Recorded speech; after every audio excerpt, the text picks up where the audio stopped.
Well, welcome everybody. My name is Bruce Belzowski. I'm the managing director of the Automotive Futures Group here in Ann Arbor, Michigan. We're here today with Mike Delaney, a vice president from Pacific Gas and Electric, who's going to be talking to us about some of the issues related to electric vehicles. We're focusing on EVs because this part of our research project looks at called EV evolutions. And notice we put an S at the end of evolutions because it's going different parts of the EV value stream is going to change in different times in different ways. And so the part that Mike's involved in is the grid and all the things that are available and part of that. So we'll be talking about that today. Welcome, Michael. All right. Well, thank you for having me. Good to be with you, Bruce. Mike, what's your current responsibilities at PG&E? Yeah, so I am Vice President of Strategy and Innovation. And so there's three areas that my teams cover. One is strategy for the company. So we do the enterprise strategy, kind of work on our strategy lifecycle, think about our plans for the future as a company.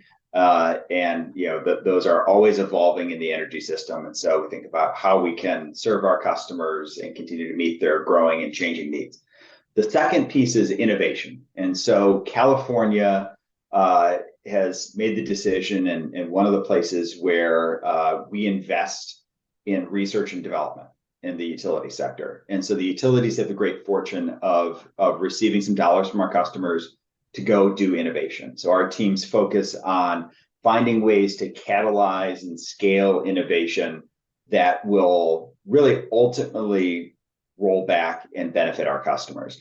The big thing that we focus on there is affordability. And so when we think about innovation, it's about how do we, for the dollars that our customers are providing us, how do we take those dollars and turn it into 5, 10 times that in terms of downward pressure on rates. So finding those innovations where we can do the same service for our customers, but do it cheaper, do it better, do it faster. We got a lot of cool stuff going there. Some of it certainly in the vehicle electrification space, finding ways to connect more load more quickly and at a lower cost. And then the third area is I have the teams that focus on the edge of the grid. And there's kind of two different areas that we think about there. One is what we call load management solutions.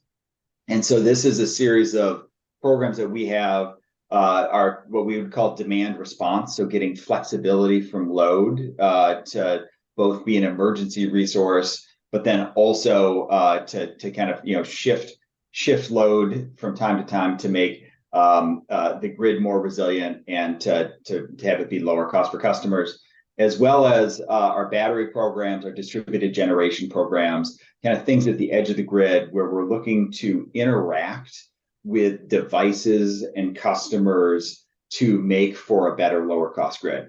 And then the last piece that really ties well with load management is what we call our electrification and decarbonization team.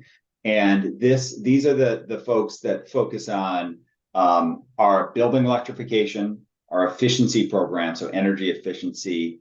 We think about continue to work on that, and then our electric vehicle teams. And so the teams that are working on electric transportation, from everything from passenger vehicles to semis, even some electric boats. We've got different things going there as well. So a lot of different things that we're focused on, but being California is a wonderful place to focus on energy innovation and to meet that challenge of electrifying and doing it in a way that's lower cost while continuing to decarbonize.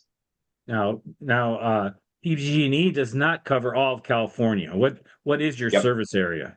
Yeah, so we serve about 16 million Californians. We're one of the largest utilities in the country. We serve Northern and Central California. So almost up to the top of California, and then all the way down to just about the LA basin down to Bakersfield and below. And so the Bay Area is a big piece, but we have it's an amazingly diverse service territory and communities that we serve. Everything from geographically diverse. We have things from the desert to the mountains to the Mhm. coast to just lots of different walks of life, like a wonderful set of communities to serve.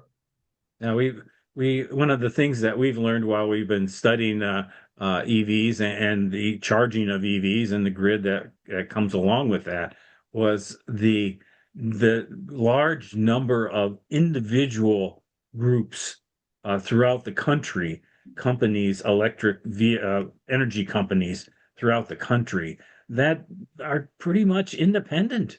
Yeah. Is that true for the California story as well? Yeah, certainly. I mean, so there are three large investor-owned utilities in California. So PG&E, Southern California Edison, and then San Diego Gas and Electric. In addition, there's a series of other publicly owned utilities, municipally owned, I believe some co-ops as well. So the energy landscape, it's different than coming from an automotive industry where you have a few big players. There are thousands of utilities across the country now.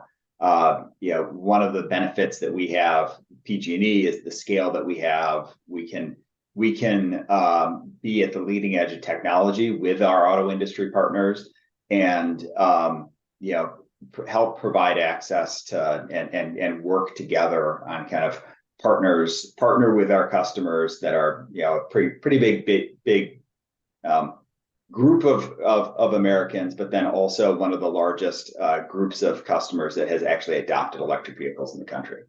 Okay, all right. Now, when we talk about the effects of EVs on the environment, we always talk about Mm-hmm. how the electricity used to charge EVs is generated Mm-hmm. in order to measure environmental effects. Yeah. How is electricity in your service area generated, and what are your future plans for electricity generation? Yeah. Well, I'll start with the future. So California has a goal to get to net zero by 2045. Our goal at PG&E is to do that by 2040, so 5 years ahead of the state. We currently, I mean, last year we had a good year. It will vary from year to year. We were 98% greenhouse gas free. So that's a mix of nuclear, renewables, hydro, and then we do have some natural gas as well. We're on a path to be sustainably 75% greenhouse gas free by 2030, and then can keep on moving from there. And so this has been a debate in the industry of is electricity cleaner than gasoline, and it's been proven time and time again that it's a lower carbon source. And the interesting thing about electricity is that we have the opportunity to change the fuel mix over time. And so as we add more and more renewables to the mix, and more greenhouse gas free electricity, it becomes a cleaner and cleaner option and has the potential to get to 100%.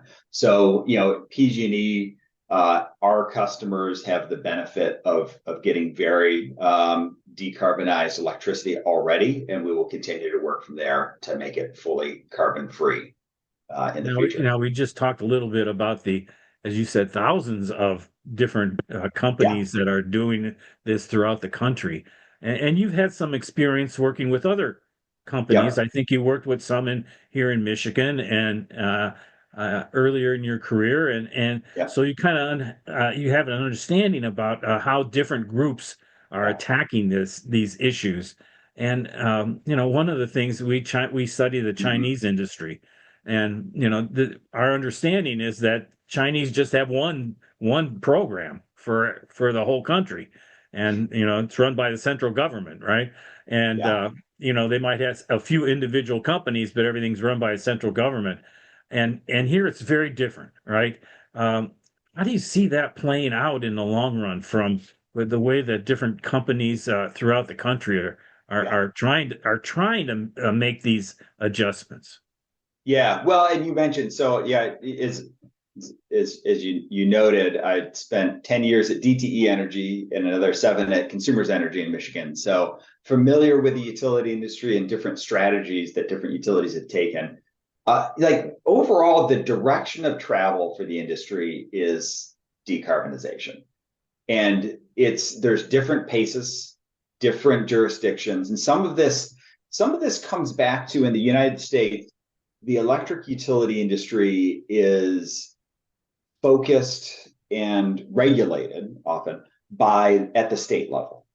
And so we essentially have 50 different laboratories of democracy and different ways in which states have thought about this, and different state agendas that can be different for all sorts of different reasons, whether it's because of the natural resources that you have there as a state.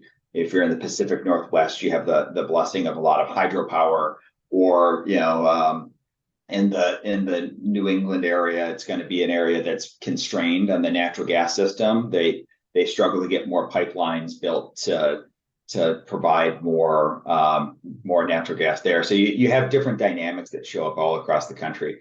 Michigan is a place that has, and actually California does as well, the great fortune of having, on the natural gas side, an ability to store natural gas because of the geology of the area. And so those dynamics of where you are will impact how you think about electric generation, as well as what you built historically. But overall, I mean, the industry is heading towards more and more decarbonization. We see that it's something that will adjust over time as policies change, but the direction of travel tends to be in that direction. And we continue to see prices coming down for renewables, for and continued innovation in the electric generation space. So that's where the electric utility industry is going. I can certainly talk about specifics of where we are today, but just in general direction is more and more decarbonization. Okay. What do you see as the main challenges PG&E faces in managing the transition to EVs? Yeah, well, and maybe I should step back and just share. So PG&E, we have, I think it's over 800,000 EVs in our service territory today. I think as of late last year, we're at 820,000. And so we have a lot of electric vehicles already in our territory. So we've had the fortune to work through some of these challenges. I'd say they fall in a few different buckets. One is we're working with our customers on speed of energization. And this is especially as we're building out commercial EV charging sites. So think about, not only there's the fleets that we have in our territory, like Pepsi has a fleet of electric semis that they're running. And I'll talk about what we did there with them in just a second. But then we've also got the Tesla superchargers, or the different networks out there, EVgo's, et cetera, of the world. And so one of the things that we're doing is that these are large loads showing up in the edge of our grid. Our grid wasn't built originally to serve them. And so we are continuing to work to get customers connected as quickly as possible. And sometimes that requires upgrades to our systems. Sometimes that's just simply, we've got to get out there to do the work with them, to help our customers as well, kind of work through the process that they need to work through to make it happen, get the right permits, make sure they've gotten the equipment delivered. And so we have my electric vehicle team works across the company on this, and we have what we call a weekly operating review, where we get together to talk about the hundreds of new electric vehicle larger sites that we're getting on the system this year, and work through those issues. And so the real goal with that is to get the power for when our customers need it and get it quickly, and to have that opportunity to work through those different pieces. And what I'll say is, like, a challenge there, and one that I'll note is, we can sometimes run into a situation where we need to upgrade our grid to serve a load. And this is a great example with the Pepsi site. So they wanted to do 50 electric semis, and I forget the exact number, but we could not serve their full need right away. And so what we did with this is, we have a program we call Flex Connect, where what we were able to do was figure out that most of the hours of the year we could serve them at their full needs, but that we would need to be able to flexibly dispatch them and lower their charging um, if we're going to be overloaded on that system in advance of building out the new infrastructure. So we were able to get the semis online 18 months before we did the upgrades. And pretty much like all the time, they're able to charge what they need. And it's worked out quite well to get them speed to power, speed to energization. Um, the other two things I'd note, and so that kind of gets to um, you know, we continue to find ways to proactively plan for these large loads. We've got tools in our toolbox that we're thinking about where are the EVs going to show up, where is the charging going to be needed, so that we can start to proactively plan and build out our system in advance of that. And then I think that the other big challenge that we're focused on is ensuring that as we electrify, we're putting downward pressure on electric rates so that what we're doing is we're bringing on this new load, we're bringing it on at a cost that can help benefit all customers. It provides electric fuel for the vehicles, but then it's also utilizing our system more effectively and driving downward pressure for on our rates for all of our customers. So got certainly some good challenges that we're working our way through, but it's a good problem to have new customers wanting to connect to our system and finding ways to do that as creatively and quickly as possible. And so you're talking about 800,000 customers out of a 16 million customer uh, Yeah. uh, service area. Uh, and that means that there's still millions and millions and millions of gas vehicles on the road. And if Mm-hmm. all those transitioned to EVs, where would you be? I mean, we're talking about millions and millions of Yeah. EVs Yep. eventually. But even if you did half of them, if you had 8 million compared to 800,000, Mm-hmm. it's tremendous a change.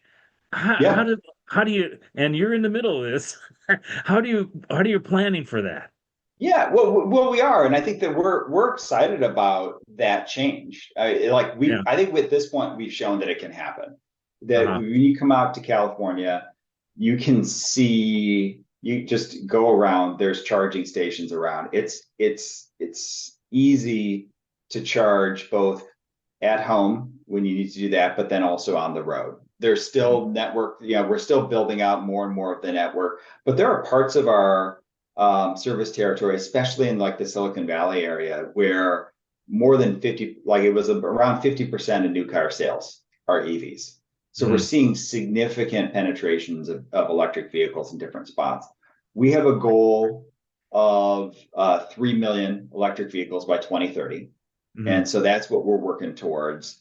And as part of that, also unlocking what we'd call 550 megawatts of flexible load. And the reason that we like to think about that part of it as well is EVs have the potential to be flexible in the charging. So Mhm. you optimize the charging. We do not have to build as much infrastructure. It can drive costs down for all customers, including EV drivers. And we're continuing to work through the different challenges I mentioned above, but we're on the path where I think this year we're going to hit over 1 million EVs in our service territory. So a Mhm. pretty cool milestone to tick Yeah, yeah, over that other digit to get into the seven figures there. right. And so we're continuing to work towards more vehicles on our territory. I think it's a great thing for us to have, and with the grid can handle as we build it out. Now you're talking about a lot of the public charging. You've been Mm-hmm. also talking about fleets, Yep. and but then there's home charging. Yep. And one of our recent conferences that we had looked at multiple people were saying that 80% of the EV owners were charging at home. Yep. Is that the case for you guys as well? Yeah, we see around that number. I don't know the specifics, Yeah, but yeah, certainly the vast majority of customers will charge at home. yeah, yeah. Makes a difference though, doesn't it? Hmm. It we when we start thinking about this, we start saying, okay, do you need as many chargers as you need pumps, gas pumps? If you're Hmm. 80% of the people are charging at home, do you need as many chargers as gas pumps? How do you guys sort that out? Yeah, so California does some different studies and scenarios on this. And I think what we've actually seen it the other way, where early on there's different levels of chargers. At home, it's level one or level two typically. Right, So it's right, right, plugging, a level one would be like a wall outlet. A level right, two is when you get a dedicated charging station on. Um, we I think for our customers that have single family homes, a level two tends to be a better experience. right. And it also, as we're going to the future, and we probably talk about this a bit more later, it also creates more possibilities for both flexibility and new benefits from having an electric vehicle, like vehicle to grid or vehicle to home. Right. Um, but then one of the debates that had previously, and I think it's still out there a bit, is when you think about the public charging out there, is it going to be primarily level two, which would require a lot of ports, a lot of charging ports out there, or more DC fast charging? And we've Mm, tended to see more of the new charging that's coming tends to be more DC fast charging. hmm hmm And so it's a hmm little bit more like the gas station model of customers can come plug your vehicle in. You can be charged up in 30 minutes. So it's not Yep. quite the gas station experience yet, but Right. it's Right. getting more and more there. We've seen technology innovations happening across the globe. I think China and BYD has the is it the 5 minute charger that Right. Right. they've come Right. out with. So there Right. are there are those type of things for the future, but I've found that my body needs to stop before my car needs to stop. And yeah, getting up for 20 minutes to go grab a bite to eat or grab a cup of coffee is certainly, often by the time that I'm done doing that, my car is ready to go and keep on moving for a trip if I'm going to go anywhere. And then, I'd say that for customers that don't have access to charging at home, this is something we continue to think a lot about. How do we serve customers that are, if you're living in an apartment and you, Right. you don't Right. have dedicated parking, we're testing things like curbside chargers, where you can connect to existing street lights, also, small neighborhood charging hubs. And then just simply having workplace charging or fast Right. charging out there is a way to get at the customers that don't necessarily have a dedicated spot hmm that you can charge at home. So that's a continued thing that we focus on, and um, we believe that we can get to a place where all Californians can find an easy way to charge. We got to keep on working our way through the different possibilities. Yeah. Very interesting when you think about as the volume increases. Yeah. And then you go, okay, what areas need DC fast chargers and how many do they need? And how long is it going to take us to get this stuff up and running in the different areas? Uh, some real serious mapping going on, right? About Yeah. what needs to be done in which areas and in a major city like San Francisco compared to on the outskirts in the valleys and stuff like that. Very different approaches, isn't it? Yeah, certainly. And San Francisco, since you mentioned that, I mean, we also within San Francisco have Waymo. We have autonomous vehicles, and so we Mhm. provide charging for them, which is going to look more like a depot. And so there are Right.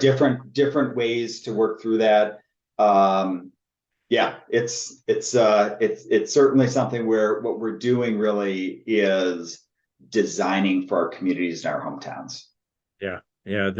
The fleet story is an interesting one, isn't it? And you talked some about that already, about how fleets can and can be electrified, kind of easier if you can get enough energy to them, right? It Yep. becomes a and I think some one of our we did a EV charging conference last July, and that became one of the topics of discussion is how long does it take for the energy company to set up enough power to Yeah. generate Yeah. in a fleet situation, right? Yeah. Um, Well, certainly. And here's what I'd say on that. We have a group that we call our EV advisors. And mhm. so if anybody's thinking about like call us right away. Earlier is better when you start thinking about these plans is one is we can help you work through what it looks like for your fleet. Yeah, We have been electrifying our fleet, and we found that you think about a utility fleet, it's a mix of vehicles. right. We found that 80% of our fleet it's economic to convert to electric. Hmm. And so, that includes the charging infrastructure, the different pieces. And so for us, a lot of our fleet ends up being the, light duty trucks. But Hmm. the place that we're continue to work to figure out how to make that work is more of the heavy duty equipment that we need to have out there, the bucket trucks, Yeah, yeah. the things that work on the poles. And so, different fleets have different needs. We have many fleets in our service territory that have converted to electric. When you're out here, in my neighborhood, you'll see the Amazon trucks show up, and some of them are certainly the different EV fleets out there. FedEx and others are moving that direction as well, and so Hmm. we're seeing a lot of a lot of different use cases, and it can work. Yeah, yeah. Very good. Now, you talked a little bit about the vehicle to Mm-hmm. home, vehicle to grid story. One of our students recently examined some of the bidirectional charging tests Mm-hmm. that have been done in Connecticut and Texas. Has PG&E performed these tests as well? Yeah. So we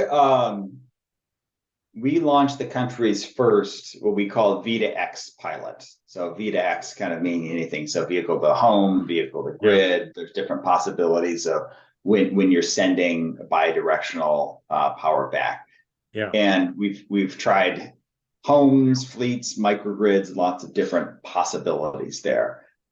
We actually have the country's largest EV school bus fleet that is also bidirectional. And so we have 74 bidirectional commercial EV school buses out there that will both drive the kids to school in Oakland and then be connected to the grid and certain times be sending power back to the grid.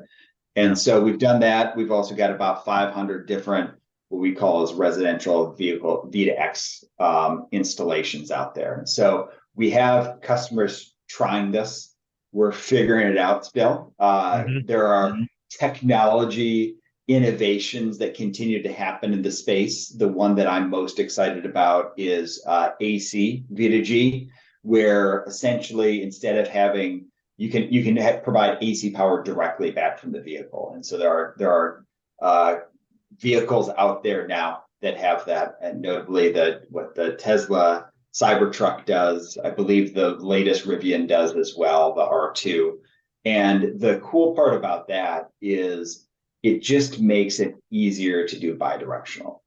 It makes Ah, it okay. so that it's way lower cost because you don't have to put a bunch of equipment on the side of your house. You've essentially built that equipment into the vehicle, and because you can build it at scale, you can do it pretty cost effectively. And so it unlocks the potential for a lot more and a lot lower cost vehicle to home, where you're able to power your home in the event of an outage, as well as potentially vehicle to grid. But even before we get there, there is, and we'll continue to press on that. Even before we get there, EVs as a flexible load has an enormous potential to accelerate clean transportation and to make just simply a better experience for the customer and for the grid.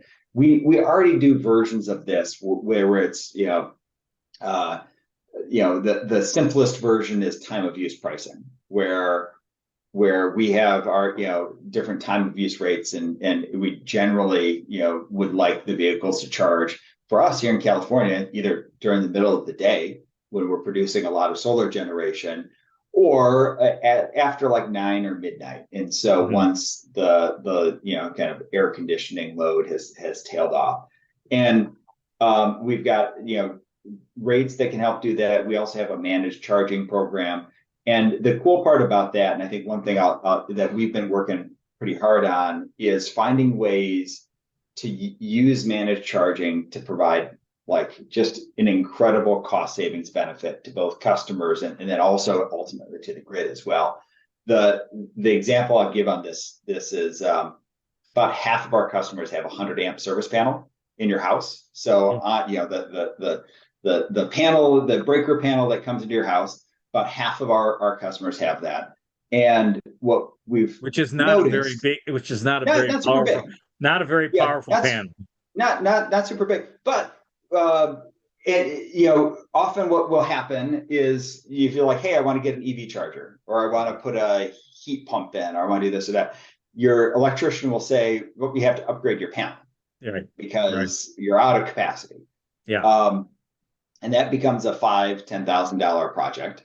Yeah. And then when the electrician calls PG&E, we look at our service line going in and our transformer, and we might say, "Oops, we need to upgrade that as well Uh, because we're going to exceed the capacity yeah. of what the existing equipment is." So we've been working on this. We've working on a couple of different versions of this, but essentially working on ways to kind of avoid that panel upgrade. Mm. So the insight is you very rarely hit the 100 amp limit. Even Mm. on a 100 amp panel, most of the time a house is below that. And so then it really happens when you're charging your vehicle, running your dryer, got the stove going, and, and the air And the conditioning is going full dishwasher. bang. So, And the but you dishwasher. have to plan for that because it's unmanaged load. And Yeah. so we're doing a pilot where we're like, what if we could not have customers have to upgrade their panel? And so we have a couple different projects going on from our innovation shop that use our next generation meter to talk to either a charger or a smart panel or different devices to essentially dynamically manage Mm. under that limit. Then the charging is great for this because if you can charge your vehicle in 4 hours and you don't need to drive and you're sleeping for 8, hopefully, hopefully, Yeah. you never know. People can sleep for different amounts, but hopefully not more than 4. Then we've got opportunity to move that load just a little bit here or there around, have be completely invisible. You don't notice, and do it in a way where you don't have to upgrade your service panel, so you save thousands of dollars there. And then if we can do it also, we can help avoid upgrading our transformer by dynamically manage to keep under that limit as well. And Mm. all of a sudden, it went from what could have been a terrible experience, like, sorry, you wanted an EV, but now you're going to have to spend $30,000 and wait 16 months for us to Yeah. be able to get out there to do it. To we'll get it done the next day, and here you go. Like you're on, and you'll Mm. never really notice. And so that's an example of where managed charging, even before we get to bi-directional, it can be a huge benefit for both customers and then also for the grid and help lower costs for everyone. So that's Yeah. yeah, there's a lot of cool stuff we got going there. That is fascinating. That's fascinating. And it really just shows you, I mean, if you put a challenge to engineers, they will come up with a solution. It may not always work immediately, but you guys never really had to think about this stuff before. Yep, And yep, now you said, okay, let's think about this. Let's think about how we could do this, right? And I think the managed charging is a strategy that you put that into place in a lot of different areas in the business, right? Um, yes, exactly. okay. Um, you talked a little bit about the Tesla large scale Mm-hmm. charging station that they're putting up or is it, I don't know if it's completed or not. but almost primarily on solar power. Uh, Mhm. what role did you guys play in that? Yeah, so like any charging station that's put in our territory, if you're connected to the grid, we're going to play a role. Yeah, And we're going to ensure that we get you connected safely. Um, large scale charging, we see a lot of large scale charging coming, and the I don't know that the model of primarily powered with, I think that one was on-site solar power, is going to yeah, work everywhere. yeah, Different communities, different space constraints. That's not something that's going to work in downtown San Francisco right, or right, in San Jose or around. yeah, For certain spots, it can work quite well. I'd say our goal and our challenge is to ensure that anywhere that you want to go, we get you connected when you want to be connected. yeah, That's number yeah, one, and also make sure that we've got the power there to serve you. And so we do a lot of work with Tesla, and I think a thing on the horizon with them, as we've seen some of the announcements recently, is the semis. It's something that I think a lot about. What one is like, okay, this totally makes sense. Truckers love them because it's a pretty cool vehicle. I think we're going to start to see more of those out there. And then for us on the grid, it does, it's going to be something that we're going to have to adapt to, because the semi charging requires higher power. And hmm, so that's an area that we work with Tesla, we work with other companies to ensure that we've got the capacity to serve them. So, hmm, hmm, um, I don't know that we see that, kind of that primarily powered by solar power as the answer everywhere, but certainly hmm. something that's in the mix and will meet the different needs of the both the companies that we work with and also the communities to make it happen. Yeah, yeah, very good. Mike, are there any other issues that are related to generating electricity and charging strategies and the transition to EVs that we haven't talked about? Well, what we haven't talked as much about, I alluded to it um, with the panel upgrade Yeah. example of a residential customer at home. The thing that we're really focused on now is the customer experience. Like, how Hmm, do we ensure that it is easy, enjoyable, for a customer to switch to electric? And this is one of the genesis of this came from, we noted that in California, about 80% of our customers were thinking about buying an EV. hmm. And here it's about 25% are.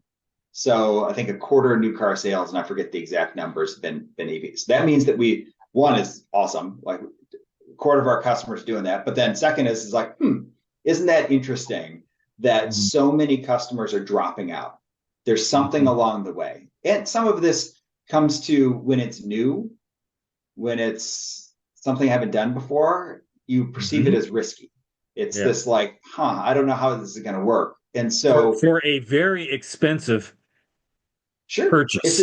it's a big purchase, and Yeah. so we've got a team and the innovation side that's been thinking about how do we make it the easy choice. And it's been interesting to kind of go through that journey with them to think about what are the different ways that we can help our customers, like knock down those barriers and make it like easy and enjoyable. It's everything from, if you're buying a vehicle, you have a place to charge at home. Now you have to think about, who do I call? Like, do I call my electrician? What do I have to Yeah. think about? These kind of Yeah. questions. And so how do we help in that process? So one that I thought was really fascinating was, it was less around range anxiety. So, and this may just be a quirk of California that we have so many different public charging options out there. It was actually more about the battery. And I'm making this big purchase, and we have a group of customers that think, is this battery going to last? Is it going to Hmm. depreciate? And so we've been thinking through options to help them there, or just simply making them aware of the automaker warranties and the amazing progress that's been made on that technology helps solve the issue. And so overall, like that's an area that we don't don't want to forget about is that at the end of the day, like switching to electric vehicles is not an engineering challenge. It's not a, it's, all the grid stuff. There's a version of it that we think about it and that, we have challenges in our system. We have to figure it out. That's all solvable. It's really about how do we make this easy and enjoyable for our customers to switch because we've solved the problems for them. We end up in a better, lower cost form of transportation. And what I've seen is that when people switch to electric, they don't go back. That's It's like that they're has fun to I drive. think that has been the case. Yeah. Yeah. Yeah. Yeah. So It yeah, that has been a positive piece for the industry. Now we're in a slowdown yep. phase of EVs. How have your analysts been thinking about the kind of tipping points for EVs? Maybe in your service area in California, Yep, sure. but in a larger scope as well, if you can talk about that. Yeah, this is it. I mentioned our goal of 3 million electric vehicles by 2030. We're off pace on that goal a bit with, as you mentioned, the industry slowdown. That's something that we continue to think about, both the customer experience to drive that to make it easier, but then also, it's we do wonder um, back and forth, like, while the general direction of travel towards electric is still on pace, it's, like when is like what is the precise timing and how quickly will it happen? We're we're ready for it. We're also working our way through to make sure that our customers can decide when they're ready to go. And I would say that also, like, as you think, if we started to talk a little bit about what's going on in the world around us, is as there's questions about oil and the continued closure of the Strait of Hormuz, like that's a potential encouragement for folks to think about electric transportation, Right. to not have to worry about the prices at the pump. For us, and I think across most of the country, electric fueling is cheaper than gasoline. I think for us, we're anywhere from 30 to 50% cheaper. So Mhm. as you fuel your vehicle with electric, you're spending less dollars. It's not Mhm. always easy to see that because there's two different bills. One is at the pump, one is at on your utility Yeah. bill. But Yeah. that's certainly what we've seen as we've gone through this. So yeah, I mean, I think that this is just one of these things that will ride through the ups and downs, much like as we think about electric generation as well. We plan for the long term in the utility Mhm. industry, Mhm. and we want to make sure that we're there and we've got a durable service for our Yeah. customers going Yeah. forward.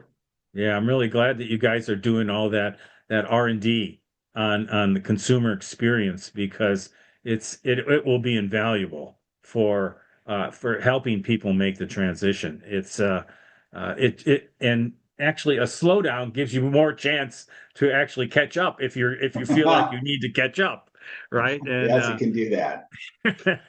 it's six of one, half a dozen of the other, right? I don't know if it's just a good thing or a bad thing, but taking advantage of having a little more time to develop to make the whole experience better Yeah, is a good thing for you guys.